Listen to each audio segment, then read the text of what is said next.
Sithokoze bondlondlo kamanzi, sithokoze bonzunzu basekhaya. Inkosazana yamanzi le eza nemvula inamhlanje omikha ngokuzala. Ngiyacela-ke bondlondlo, ngiyacela kunina nginto zamanzi, amakhehla amanzi, amanzi amandawo, onkosazana. Isicela ukusebenzisa isizinga namhlanje. Njengoba ngizile ngizolanda ngizoyenza umsebenzi wamakhehla, makulunge makhanye maguba amanomhlaba. Asizanga ngobubi, ngizocela amandla wami kubondlondlo, ngizocela amandla wami kubonzunzu. Sizwe simele uJehova nami ningithume kusona. Okumele ngabe ngizobuyisela ekhaya.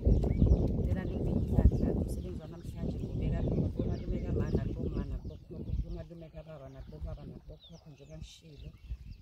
Ney'ngilosi zami, mama nobaba nabafowethu nabantwana bami abasemathongweni, sengikhona-ke ngisemfuleni.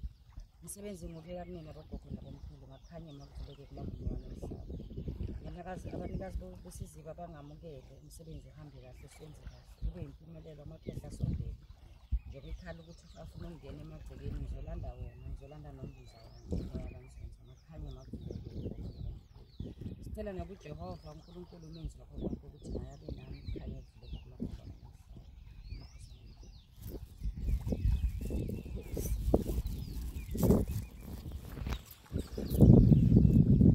Besicela ukunikela